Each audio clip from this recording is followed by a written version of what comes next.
లైవ్లో ఉన్నారు రోజా గారు. రోజా గారు నమస్తే అండి. నమస్తే అండి. ఎస్, 2 సార్లు ఎమ్మెల్యేగా, ఒకసారి మంత్రిగా, ఎన్నో సినిమాల్లో యాక్ట్ చేసిన హీరోయిన్గా, ఒక విధంగా చెప్పాలంటే రోజా గారికి చాలా పెద్ద ట్రాక్ రికార్డు. ఒక సాధారణ కుటుంబం నుంచి, చిత్తూరు జిల్లా నుంచి వచ్చి సినిమా హీరోయిన్గా ఎదిగి, ఆ తర్వాత రాజకీయాల్లోకి వచ్చి మంత్రి కావటం. సో ఇది ఒక విధంగా చెప్పాలంటే మీ ట్రాక్ రికార్డు కిందే భావించాల్సి ఉంటుంది. సో 2 రోజుల క్రితం మీ నగరి నియోజకవర్గ ఎమ్మెల్యే చేసిన కామెంట్స్ పైన మీరు తీవ్రమైన అభ్యంతరాలు వ్యక్తం చేశారు. అదంతా కూడా చూసాం. సో ఓవరాల్గా ఇప్పుడు జరిగిన ఈ 2-3 రోజుల నుంచి జరుగుతున్న పరిణామాల పట్ల ఏం చెప్తారు మేడం? ఈరోజు తెలుగుదేశం పార్టీ నాయకులు చంద్రబాబు నాయుడు నుంచి భానుప్రకాష్ వరకు ప్రజలకిచ్చిన హామీలు నెరవేర్చలేక, ప్రజల్లోకి వెళ్ళలేక, డైవర్షన్ పాలిటిక్స్ కోసం ఒకటి తప్పుడు కేసులు పెట్టడం, జైళ్ళకు పంపించడం, లేదంటే ఈ విధంగా క్యారెక్టర్ మీద నిందలు వేయటం.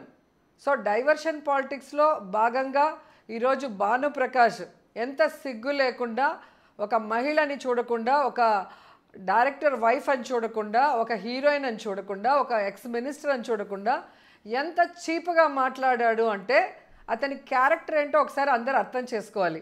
మహిళలంటే ఆయనకి ఎంత చులకనో ఒకసారి అర్థం చేసుకోవాలి. ఒక తల్లి కడుపున పుట్టాడు కదా ఆయన. మరి తల్లి కడుపున పుట్టినవాడు తనకు ఒక తల్లి, చెల్లి, భార్య ఉన్నప్పుడు అలాగే కదా ఇంకో మహిళ కూడా. మరి ఆయనకు తెలీదా ఇంకో మహిళకి గౌరవించాలా అన్న ఆలోచన లేదా? ఎంత అసహ్యంగా మాట్లాడాడు. అంతకుముందు చాలాసార్లు వాళ్ళ పార్టీ మీటింగ్స్లో మాట్లాడేవాడని చెప్పేవారు, కానీ మాకు సాక్ష్యాధారాలు లేక వెయిట్ చేస్తున్నాం. మొన్న నగిరి నడిబొడ్డులో వాళ్ళ నాన్న స్టాచ్యూని ఇనాగరేట్ చేస్తూ టవర్ క్లాక్ పైకి ఎక్కి అతను మాట్లాడిన మాటలు మీరు విన్నారు. మీ నాన్న విగ్రహం నువ్వు తెరిచేటప్పుడు మీ నాన్న గొప్పోడా కాదా చెప్పుకో, మీ నాన్న ఈ నగిరి నియోజకవర్గానికి ఏం చేశాడో చెప్పుకో. అవి ఏమీ లేవు కాబట్టి ఈరోజు నా మీద పడి ఏడవటం తప్ప మరొకటి కాదు. అసలు నా టాపిక్ అక్కడ రావాల్సిన అవసరం ఏంటి? మార్కెట్లో విన్నాను అంటారు. ఏ మార్కెట్లో విన్నావు? ఆ మార్కెట్లో నువ్వు ఉన్నావా? ఎవరున్నారు ఆ మార్కెట్లో? నువ్వు మాట్లాడిన మాటలు ఏ బేసిస్తో నువ్వు మాట్లాడతావు?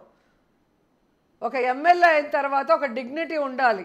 ఒక మాట మాట్లాడేటప్పుడు దానికి ప్రూఫ్ ఉండాలి. ఏమీ లేకుండా గాలి మాటలు మాట్లాడేదానికి మనమేం చిల్లర వాళ్ళు కాదు కదా. మరి ఎమ్మెల్యే అయ్యాక కూడా ఇంకా గాలి మాటలు మాట్లాడుకుంటూ చిల్లర చేష్టలు చేస్తూ ఉంటే చూస్తూ ఊరుకుంటారా?